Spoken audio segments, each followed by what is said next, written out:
They call it faith because in the face of darkness, you can see that brighter future. The future. The future is the question, or maybe the answer, I guess, today. Florida Governor Ron DeSantis will be joining the 2024 presidential race. Hello and welcome. I'm John Bachman. Hi, everybody. I'm Bianca Della Garza. Yes, today is the big day for DeSantis. His campaign kickoff event will be at the Four Seasons Hotel in Miami. That is where DeSantis is also meeting with his top donors before his announcement, which will happen, as it's been widely reported, on a Twitter space with CEO Elon Musk starting at 6 p.m. A lot of people talking about this, including the folks that have already entered the race. We'll talk about those, including President Trump, also Nikki Haley weighing in. But joining us right now for more on DeSantis' entry into the race, senior correspondent John Huckabee. He's live at that Four Seasons Hotel in Miami with more on what we can expect tonight. Yeah. Hey, John. Well, John and Bianca, that's right.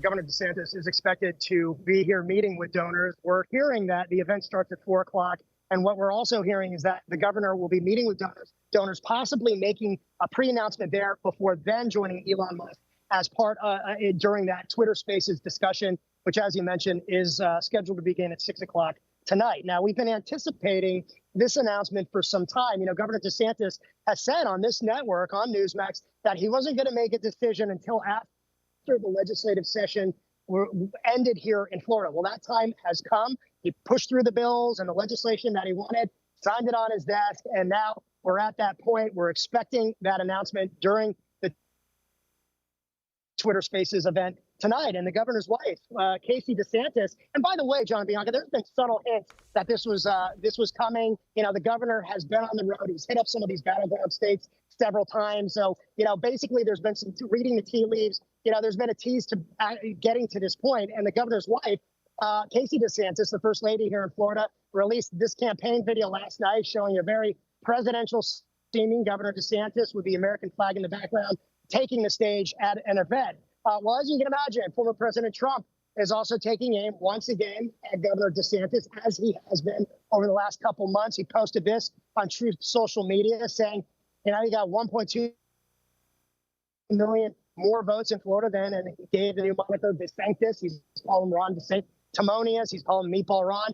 And then the former president went on to basically tap his poll numbers leading in the polls. So again, John and Bianca, we're expecting this major announcement during this Twitter Spaces event with Elon Musk at 6 o'clock. Whether Musk comes out in support, that's also a big question as well, John and Bianca. Yes, the endorsement. So far, he says he won't be, but you are in with all the action. We know that. John Huckabee live in Miami at that Four Seasons. Thanks, John. Good to see you. We'll be checking back in with you a bit later on.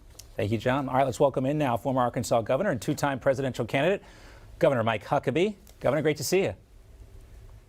Great to be with you, John, and Bianca. Thanks for having me on what could be a very historic day. For sure, you bet. Historic for Ron DeSantis.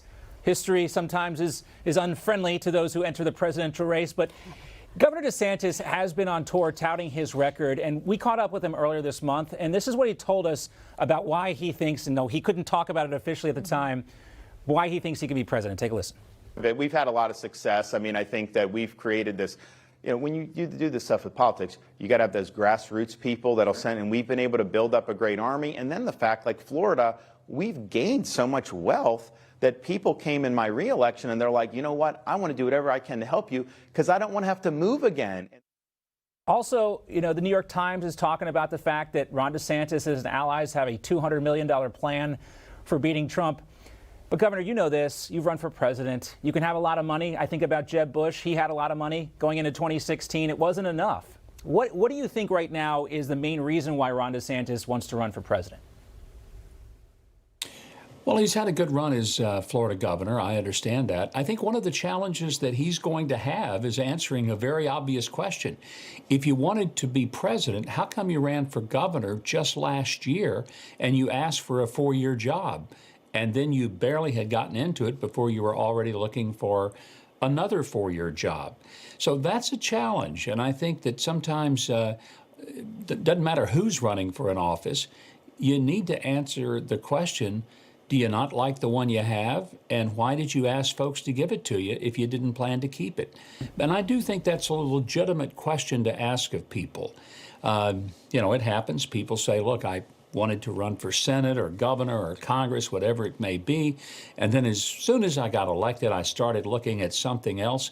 But I think voters, not just in one state, but across the country, have a right to not only ask that question, but get an answer to it. Sure. Right. And obviously with his inner circle, he has his wife Casey behind him putting out that video we showed a clip of before. Governor Huckabee, since you have rolled out a presidential campaign, yourself, let's talk a moment about the strategy here.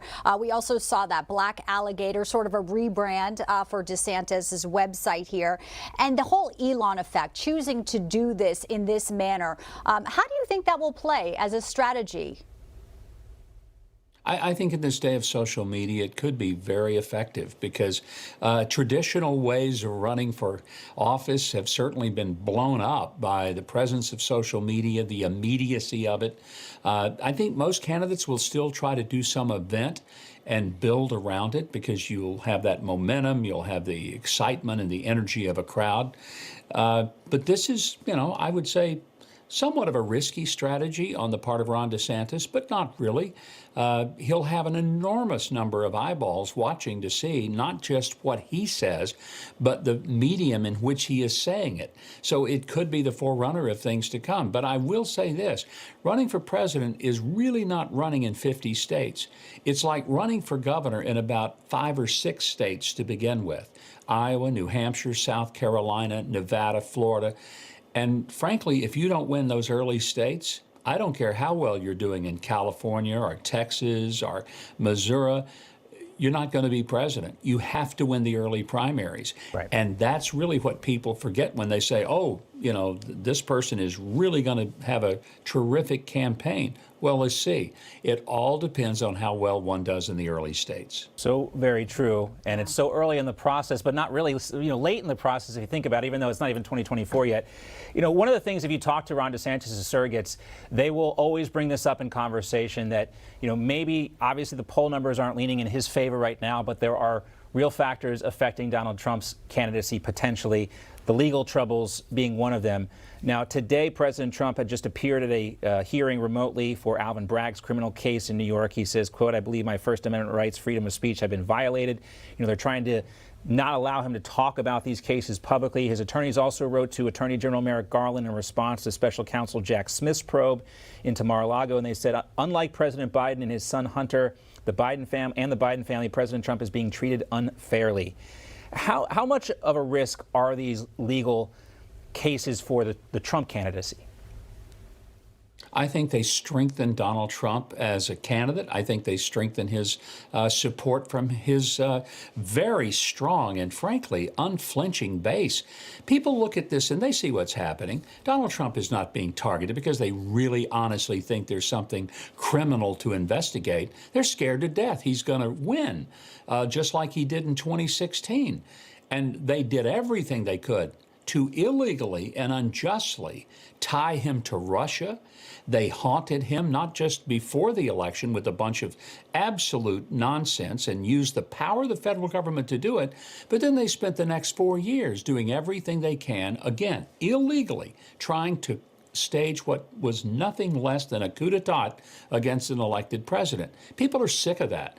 So if they think that this weakens Donald Trump, they're making a huge mistake. Yeah. It does not, nor does it weaken his supporters. And what we've seen actually is some of the opponents in the GOP field come out and defend Donald Trump because they have to, because some of these allegations, I'm thinking specifically about the grand jury in Georgia, are so ridiculous. You have no choice but to defend President Trump on that one. Governor, always great to see you. Thank you for your time. You bet. Thank you. Thanks, Governor.